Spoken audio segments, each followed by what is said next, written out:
Oke, Assalamualaikum warahmatullahi wabarakatuh. Selamat sore. Jadi di video ini saya akan menjelaskan tentang pendahuluan metode numerik. Jadi teori saja sebagai pembukaan biar kalian dapat wawasan apa itu yang dimaksud dengan metode numerik. Kemudian apa bedanya dengan metode yang sudah pernah kita lakukan selama ini di mata kuliah sebelumnya. Oke, jadi secara garis besar, by the way, sebenarnya kalau kita mempunyai masalah matematika, itu kan kita selalu berharap selalu ada solusinya ya. Walaupun sulit langkah atau proses untuk menemukan solusi, tapi kita selalu berharap bahwa solusinya emang ada. Nah, secara garis besar ada dua metode matematika untuk menemukan solusi dari masalah matematika.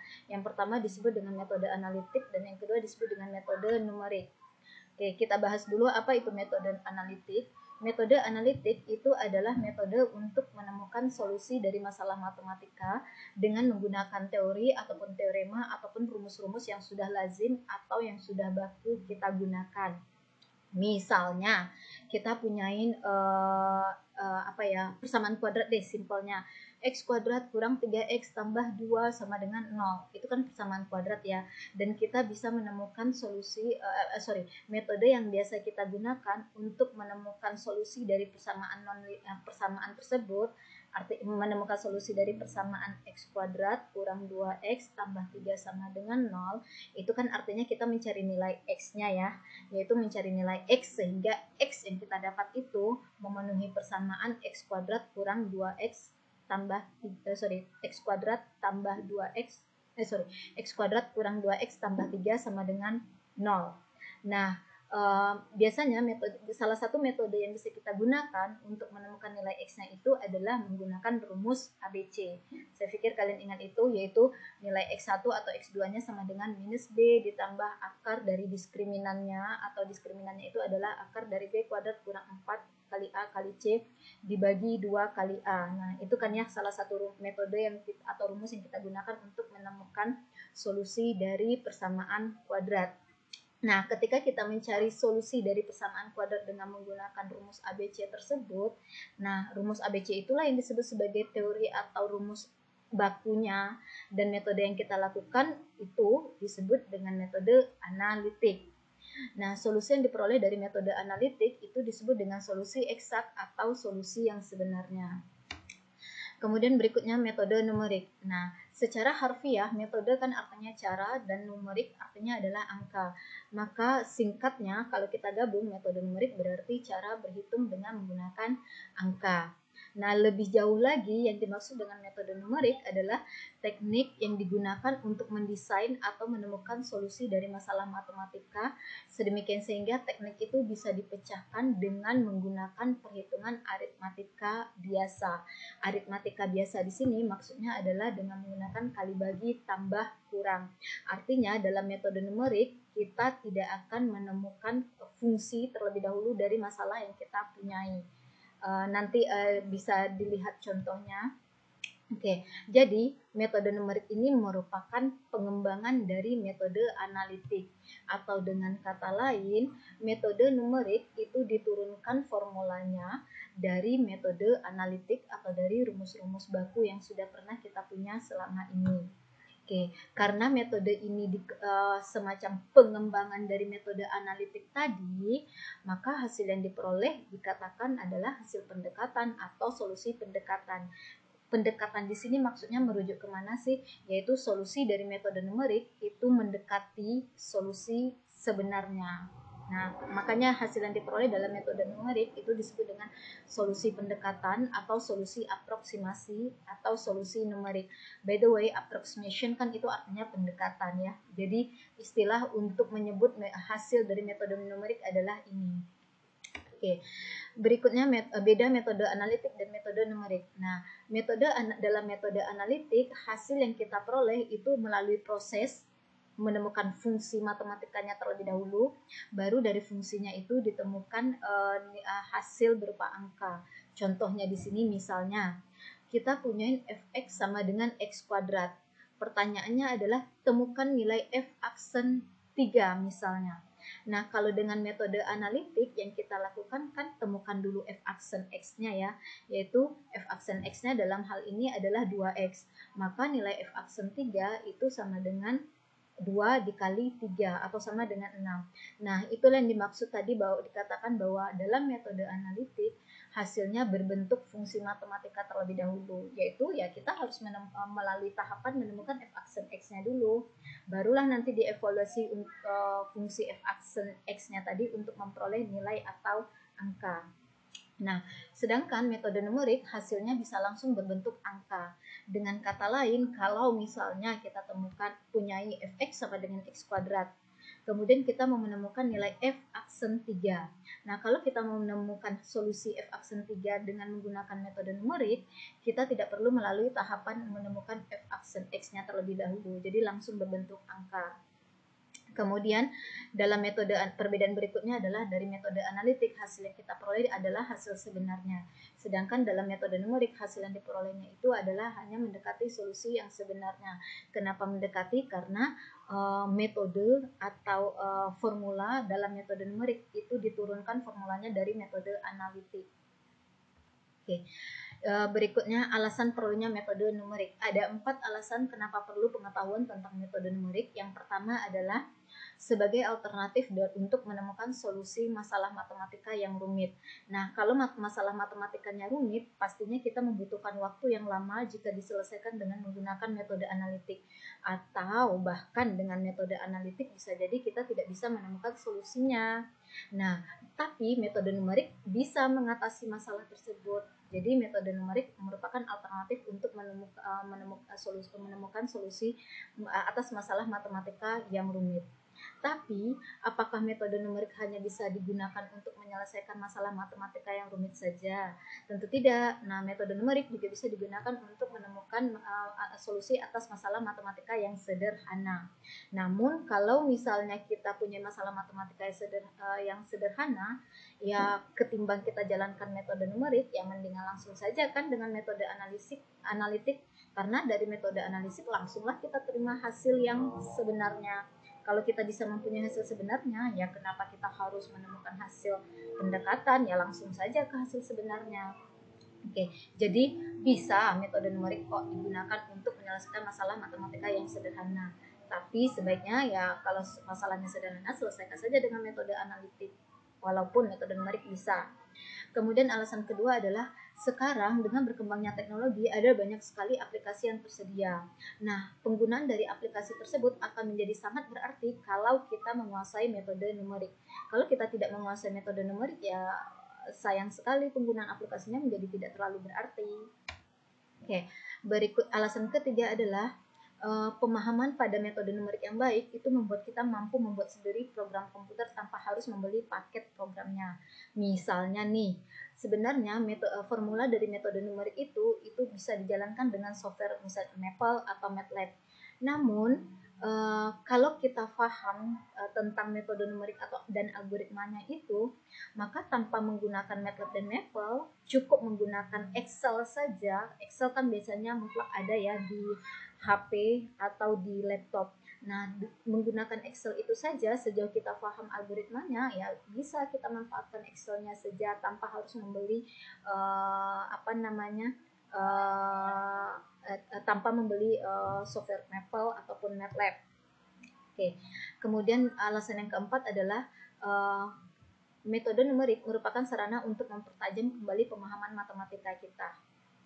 Karena untuk menguasai metode numerik sendiri, kita harus sebaiknya disarankan memahami matematika dasar, ilmu matematika. Tidak harus memahami dengan maksimal, tapi at least punya bayangan yang baik atau pemahaman konsep yang baik terkait ilmu matematika.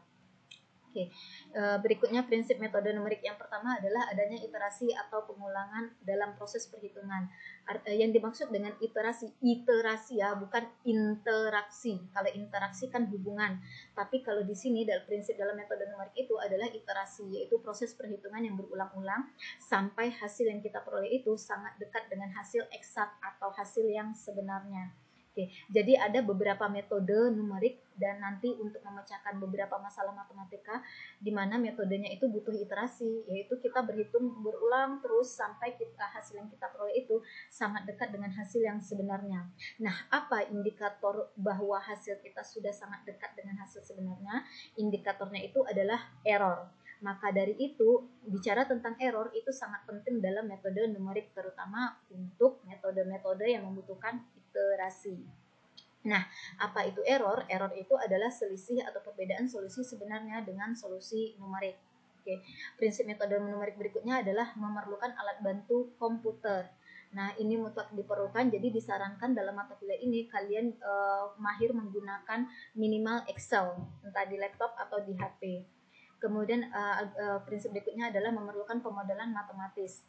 Biasanya kan kalau orang farmasi atau anak kesehatan masyarakat atau teknik, mereka kan punya model masalah yang complicated ya, yang kompleks. Dan untuk menyelesaikan masalah tersebut ya modelkan dulu dalam bahasa matematis, barulah bisa dijalankan metode numeriknya.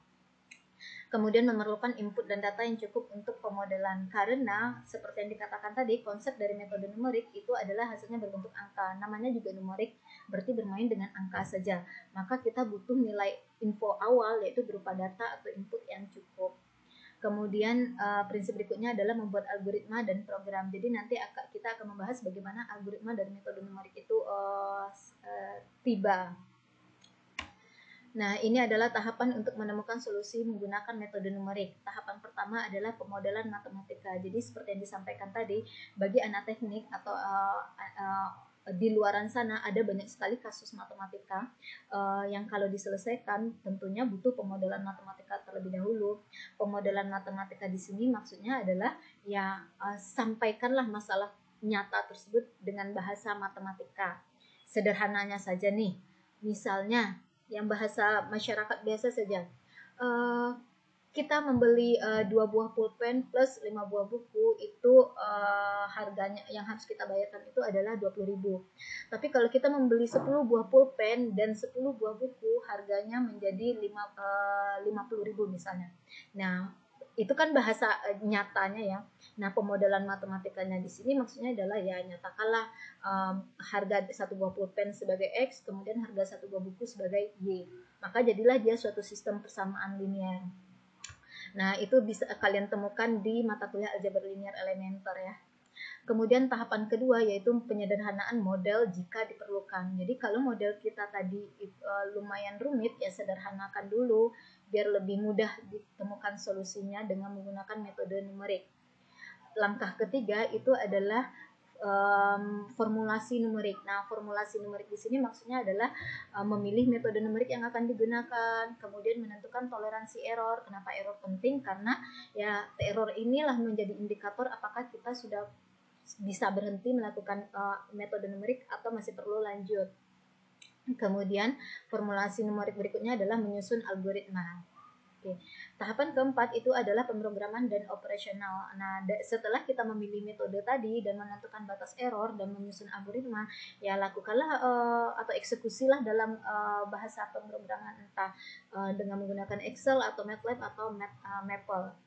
Kemudian tahapan terakhir, evaluasi dan interpretasi solusi. Nah, setelah hasilnya diperoleh ya dikembalikanlah atau diinterpretasikanlah hasil yang kita peroleh ke kasus nyata tadi. Jangan hanya bisa menjalankan algoritmanya, memperoleh hasilnya, dapat memperoleh hasilnya, tapi kita tidak tahu ini apa sih interpretasi dari hasil ini.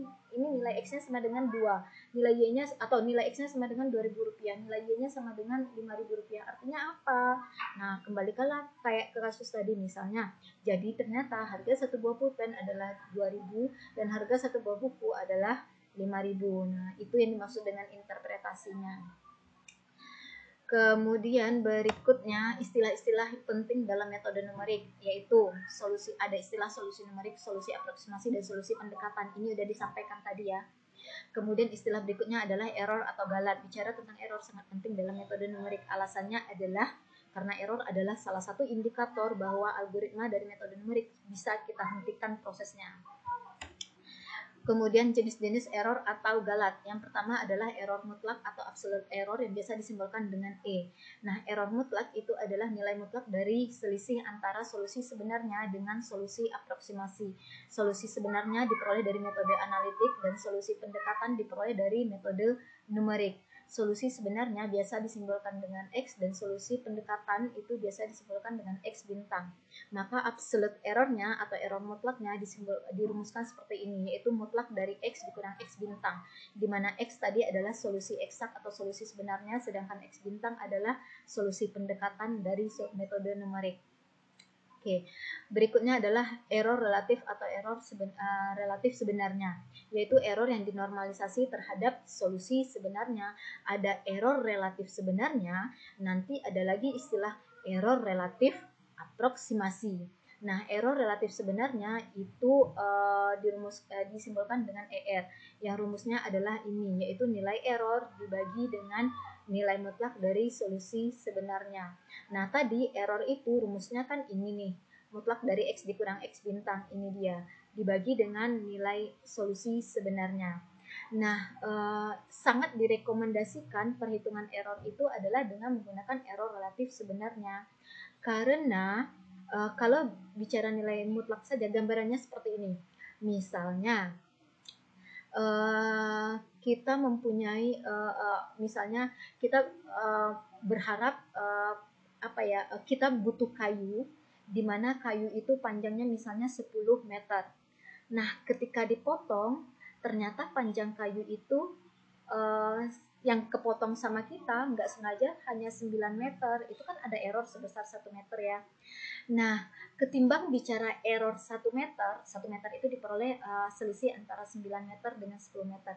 Ketimbang bicara errornya sebesar 1 meter, akan lebih baik bicara bahwa errornya itu berapa persen sih. Nah, itu lebih baik bicara error relatif seperti itu pada aplikasinya. Jadi, kita tahu bahwa apakah error ini begitu signifikan atau tidak. Kalau kita hanya bicara, oh ternyata errornya atau kesalahannya 1 meter, signifikan atau enggak sih? Nah, tidak bisa dibayangkan. Tapi kalau kita bicara error relatif sebenarnya, yaitu tadi kan error yang sebenarnya itu atau error mutlaknya kan 1. Nah, maka error relatif sebenarnya adalah yang error tadi yaitu 1 dibagi dengan solusi sebenarnya. Solusi sebenarnya itu kan 10 ya. Nah, dibagilah 1 bagi 10 yang karena yang kita harapkan tadi kan 10 meter. Tapi ternyata yang kita peroleh, yang kita hitung ternyata hanya 9 meter. Nah, maka error relatif sebenarnya itu adalah 1 dibagi 10 meter atau 0,1. 0,1 itu sama dengan 10%. Nah, maka itu lebih punya gambaran kita, oh ternyata errornya errornya atau kesalahannya 0,1 atau 10%. Nah, itu lebih enak dibayangkan bahwa ya 10% besar atau tidak ya. Nah, lebih baik berbicara seperti itu apakah untuk memutuskan apakah kesalahan yang terjadi signifikan atau berdampak besar atau tidak. Nah, berikutnya adalah error relatif aproksimasi. Bedanya adalah kalau tadi yang ini itu dinormalisasi terhadap solusi sebenarnya, tapi kalau ini dinormalisasi terhadap solusi pendekatannya. Kalau tadi di sini penyebutnya adalah X atau solusi sebenarnya, kalau ini penyebutnya itu adalah X bintang atau solusi pendekatannya. Konsepnya berpikirnya sama saja dengan yang tadi, error relatif sebenarnya. Nah, berikutnya adalah kalau dari 3 rumus sebelumnya itu kan kita perlu nilai X ya, di mana X itu adalah solusi sebenarnya.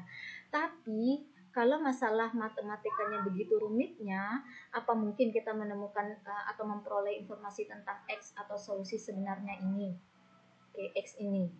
Bisa nggak dijalankan 3 rumus ini, yaitu error mutlak, error relatif sebenarnya, dan error relatif aproksimasi jika masalah matematikanya rumit? Ingat, kalau masalah matematikanya rumit, maka kita kemungkinan besar tidak akan menjalankan metode analitik. Kalau kita tidak menjalankan metode analitik, berarti kita tidak punya informasi tentang solusi sebenarnya. Dengan kata lain, kita tidak punya informasi tentang nilai X ini. Maka, ini ya, nilai X ini dan nilai X ini. Apakah 3 rumus ini bisa digunakan? Ya, bagaimana menggunakan 3 rumus ini kalau nilai X-nya tidak ada kan ya? Nah, oleh karena itu, in case kita tidak menggunakan metode tidak menggunakan metode analitik, tapi kita menggunakan metode iterasi untuk menemukan solusi dalam menjalankan metode numerik, maka error yang akan kita gunakan nanti adalah ini, yaitu disebut dengan error relatif aproksimasi juga, tapi untuk metode-metode yang butuh iterasi dirumuskan dengan ini. Artinya adalah yang ini itu adalah nilai X yang sekarang dikurang nilai X pada iterasi sebelumnya dibagi dengan nilai X pada iterasi yang sekarang. Sekarang. Harusnya ini ini harusnya XI plus 1. Oke. Jadi rumus error yang akan kita jalankan nanti jika kita melakukan metode numerik yang butuh iterasi adalah menggunakan rumus ini, yaitu nilai X pada iterasi sekarang dikurang nilai X pada iterasi sebelumnya dibagi dengan nilai X pada iterasi sekarang. Oke, sumber utama error atau galat ini dia. Yang pertama error pembulatan, misalnya kita punya hasil numeriknya adalah kalau dijalankan di Excel atau di software hasilnya misalnya X sama dengan 1,2345678 dan seterusnya. Tapi kita mau ngambil 3 digit desimal saja nih misalnya, berarti kan yang kita ambil solusi numeriknya adalah X sama dengan 1,234. Berarti kan ada angka-angka atau digit-digit di belakang koma itu yang tidak kita gunakan. Nah, itu disebut dengan error pembulatan. Kemudian error pemotongan. Error pemotongan ini berasal dari penyederhanaan rumus atau disebut juga dengan truncation error. Kemudian ada error eksperimental. Error eksperimental ini misalnya dalam percobaan ternyata dalam percobaan kita berharap hasil atau dosis yang kita bikin untuk obat itu bagi anak farmasi ya, dia maunya misalnya 0,25 gram. Tapi ternyata obat yang dia bikin secara tidak sengaja dosisnya hanya 0,248 gram. Berarti kan ada error di sana kan ya. Nah, itu disebut dengan error eksperimental. Kemudian error pemrograman, yaitu ini ketika menjalankan programnya atau algoritmanya. Oke. Berikut adalah materi atau pokok bahasan dalam mata kuliah metode numerik ini. Yang pertama yang akan kita bahas adalah terkait solusi persamaan nonlinear, kemudian menyelesaikan atau menemukan solusi dari masalah persamaan diferensial biasa dan sistem persamaan diferensial biasa, tapi dengan syarat diberikan nilai awal karena kita bicara metode numerik yang berarti kita bermain dengan angka saja. Berikutnya di bab berikutnya adalah interpolasi, kemudian turunan numerik, kemudian integral numerik, kemudian sistem persamaan linear. By the way, sebenarnya ada satu lagi di sini nanti rencananya adalah sistem persamaan nonlinear juga jika waktunya cukup. Oke, kita bahas contoh masalah apa sih yang kita bahas ini nantinya. Di bab 2 kita akan bicara tentang solusi persamaan nonlinear. Yang seperti apa sih? Misalnya ini, kita mau menemukan solusi dari persamaan ini yang pertama. Bagaimana menemukan solusi dari persamaan ini? Ini kan lumayan complicated nih. Bagaimana kita menyelesaikan menyelesaikan persamaan ini dengan metode analitik mungkin akan susah ya. Nah, oleh karena itu kita terbantu sekali dengan menggunakan metode-metode numerik. Kemudian bab 3 kita akan membahas tentang menemukan solusi persamaan diferensial biasa dan sistem persamaan diferensial biasa dengan adanya nilai awal. Contohnya apa sih? Misalnya ini. Kita mau menemukan solusi dari persamaan diferensial biasa ini dengan nilai awalnya adalah pada X sama dengan 0, nilai Y-nya sama dengan 3. Ini persamaan diferensial biasa ya, by the way. Kenapa? Karena di sini ada dy, ada dx. Kalian harusnya sudah belajar waktu di mata kuliah sebelumnya semester kemarin PDB. Ini persamaan diferensial biasa. Kita mau menemukan nilai y0 kita mau menemukan solusi khususnya. Misalnya, ini harusnya lebih spesifik. Temukan solusi dari PDB ini untuk misalnya nilai Y2-nya sama dengan berapa. Oke. Logikanya kalau kita mau jalankan dengan metode yang pernah kita bahas di mata kuliah persamaan diferensial biasa, berarti kan kita harus menemukan bentuk fungsi Y dalam kurung X-nya dulu kan. Seperti apa sih fungsi Y-nya yang tergantung pada variabel X-nya. Nah, itu yang kita lakukan. Jadi temukan dulu fungsi Y-nya, dapat fungsi Y-nya, barulah kita ganti nilai X-nya dengan 2. Maka dapatlah nilai Y pada X sama dengan 2-nya berapa. Nah, itu yang dibahas waktu di mata kuliah persamaan diferensial biasa. Oke, di bab 4 kita akan bicara tentang interpolasi. Misalnya, tentukan aproksimasi nilai Y untuk X sama dengan 3,8 berdasarkan pada data berikut. Nah, ini data yang kita punyain, nilai X-nya segini, nilai Y-nya ini. Ini artinya pada X sama dengan 2,5, nilai Y-nya adalah ini. Pada X sama dengan 3, nilai Y-nya adalah ini, dan seterusnya. Ditanya, pada X sama dengan 3,8, berapa sih nilai Y-nya? Nah, di sini kan tidak ada X sama dengan 3,8 tuh. Tapi X sama dengan 3,8 kan berada di antara 3,5 dan 4,4. Nah, kita bisa aproksimasi dengan menggunakan metode numerik untuk mengetahui sekitar berapa sih nilai Y. Nah, itu dia manfaat metode numeriknya. Kemudian berikutnya turunan numerik. Nah, misalnya pertanyaannya adalah tentukan nilai F aksen 3,5 atau nilai F double aksen 3,5. Artinya ini turunan pertama pada X sama dengan 3,5 dan turunan kedua pada X sama dengan 3,5 berdasarkan pada informasi data berikut. Nah, di sini yang kita punya X-nya ini, Y atau Fx-nya ini. Logikanya nih, kalau dengan materi yang kita bahas di matematika dasar, apa bisa kita menemukan nilai turunan pada X sama dengan 3,5 kalau informasinya hanya seperti ini. X sama dengan 3,5 di sini ya. Yang dua ini adalah nilai Fx-nya loh, bukan nilai F aksennya. Nah, bagaimana coba kita menemukan nilai F aksen atau turunannya sedangkan fungsinya tidak kita punyai? Nah, jangan khawatir, masalah ini bisa dipecahkan dengan menggunakan metode numerik. Bahkan kita tidak perlu mengetahui F aksen X-nya seperti apa. Oke. Kasus turunan numerik lainnya adalah misalnya kita punya Y sama dengan Fx seperti ini. Ini kan rumit banget nih. Pertanyaannya tentukan F aksen 3. Apa yang kita lakukan kalau di mata kuliah matematika dasar atau dengan menggunakan rumus-rumus yang sudah baku yang pernah kita gunakan? Langkah yang kita temukan itu adalah temukan dulu kan F aksen X-nya ya. Kalau kita punya Fx ini, temukanlah F aksen X-nya. Setelah dapat F aksen X-nya, barulah kita bisa temukan nilai F aksen 3, yaitu tinggal substitusi aja nilai X sama dengan 3 ke fungsi F aksen X-nya. Jadi ini adalah proses yang harus kita lalui dalam metode analitik. Oke, namun kalau dilihat fungsinya kan ini kan complicated atau rumit sekali. Bagaimana mungkin kita menemukan, jangankan untuk menemukan F aksen 3, menemukan F aksen X-nya saja mungkin butuh waktu lama atau bahkan tidak bisa ditemukan. Nah, dalam metode numerik kita tidak perlu melalui proses ini. Jadi, dengan informasi ini saja kita bisa mengaproksimasi nilai F aksen 3 tanpa tahu F aksen X-nya. Menarik kan ya? Oke, berikutnya menyelesaikan masalah integral numerik. Temukan hasil integral tentu dari ini.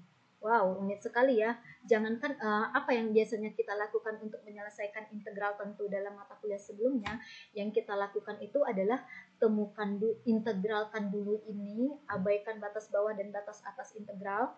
Jadi kita harus menemukan fungsi hasil integral tak tentunya. Ya, hasil integral tak tentu berarti tanpa batas bawah dan tanpa batas atas ya. Nah, kita temukan dulu fungsi Hx, di mana Hx itu adalah fungsi hasil integral tak tentunya. Nah, setelah itu barulah kita untuk menyelesaikan integral tentunya, yaitu dengan diberikan batas bawah dan batas atasnya, dari fungsi Hx tadi, jalankan Hx ganti X dengan batas atas integral, dikurang jalankan lagi Hx ganti X dengan batas bawah integral. Itu yang kita lakukan selama ini dengan menggunakan rumus baku yang sudah ada di mata kuliah sebelumnya. Oke, tapi jangankan untuk menemukan menjalankan H5 dikurang H1,1-nya, menemukan Hx atau memecahkan integral tak tentu ini saja itu kan sudah rumit sekali kan ya. Nah, bisa jadi tidak ada hasilnya atau bisa jadi bisa jadi hasil integral tentunya bisa ditemukan, atau bisa jadi emang tidak bisa ditemukan fungsi integral tak tentunya. Nah, kita dibantu dengan metode numerik. Nah, dalam metode numerik kita tidak perlu mengetahui Hx seperti apa dan tidak perlu berhitung H5 dikurang H1,1-nya berapa. Jadi dengan menggunakan fungsi ini saja kita bisa langsung memperoleh hasil integral tentu ini. Oke. Kemudian bab 7 yaitu menemukan masalah sistem persamaan linear. Temukan solusi dari sistem persamaan ini. Nah, kalau di mata kuliah aljabar linear elementer, metode-metode yang kita punyai itu bisa menyelesaikan dan efektif menyelesaikan masalah sistem persamaan linear yang terdiri dari 2 variabel dengan 2 persamaan atau 3 variabel dengan 3 persamaan atau 3 persamaan saja. Nah, bagaimana kalau sistem persamaannya itu melibatkan lebih dari 3 variabel dan melibatkan lebih dari 3 persamaan? Itu kan sudah matriksnya udah skala besar ya. Nah, kita terbantu sekali dengan adanya teknik dalam metode numerik untuk menyelesaikan sistem persamaan linear yang banyak, yang mengandung lebih banyak variabel dan lebih banyak persamaan. Oke. Berikutnya adalah kita bicara tentang tools utama atau alat utama untuk menurunkan metode numerik. Jadi selain menjalankan algoritmanya nanti, kita akan membahas juga penurunan rumus atau penurunan formula metode numeriknya. Nah, tools utama yang digunakan itu adalah Deret-Taylor. Oke, kita bahas definisi Deret-Taylor. Nggak tahu apakah kalian sudah pernah dapat ini di mata kuliah sebelumnya, tapi tidak ada salahnya diingatkan kembali. Definisi Deret-Taylor. Jika f dan semua turunannya ini adalah turunan dari fungsi f ya, f aksen turunan pertama, turunan kedua, turunan ketiga dan seterusnya. Jika f dan semua turunannya itu continue dalam interval AB, kemudian misalkan x0 berada dalam interval AB, maka nilai x yang berada dalam interval AB tadi dan nilai x itu berada di sekitar x0, maka nilai fx-nya dapat ditemukan dengan cara perluasan dari ekspansi dari ke dalam Deret-Taylor. Nah, rumusnya itu adalah ini. Fx sama dengan fx0 ditambah x dikurang x0 per 1 faktorial kali f aksen atau turunan pertama pada x0 ditambah x kurang x0 dikuadratkan bagi 2 faktorial kali turunan kedua pada x0 ditambah dan seterusnya. Nah, faktorial kan bisa. Sudah terbiasa kalian harusnya yang memecahkan faktorial. Nah, itulah yang definisi dari Deret-Taylor. Jadi, rumus ini itu akan sangat terpakai untuk menurunkan formula-formula metode numerik. Nah, by the way,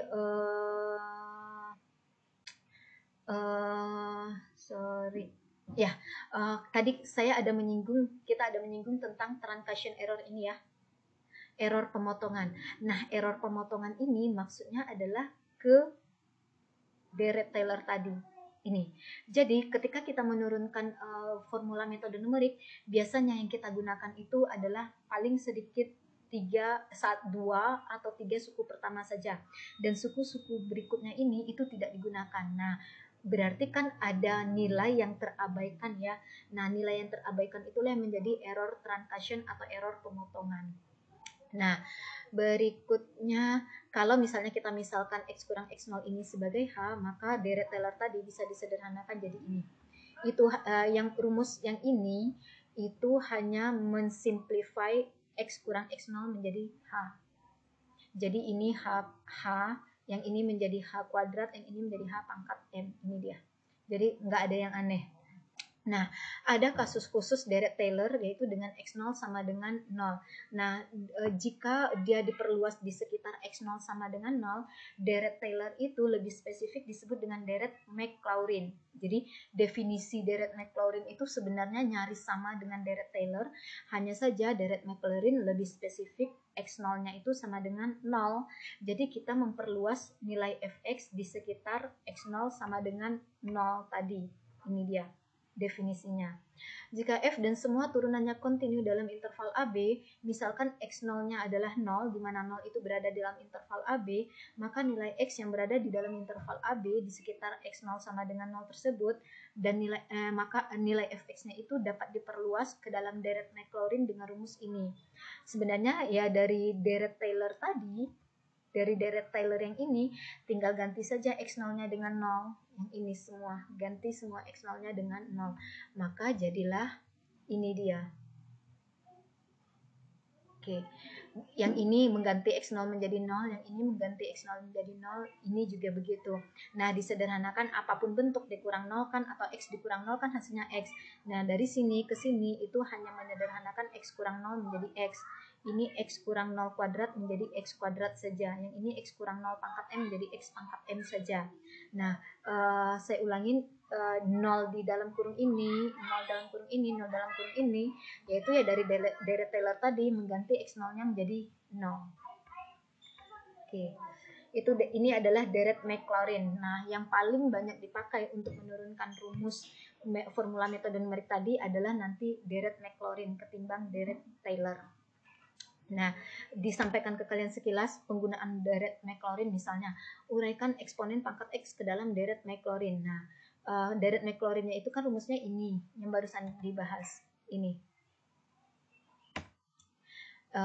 Ini adalah deret Taylor. Ya tinggal diganti aja X0-nya dengan 0 ya. Ini kita ganti saja jadi 0. Ini menjadi 0. Ini menjadi 0. Ini menjadi 0. Oke. Maka fx-nya kan kita punyain itu adalah ini abaikan saja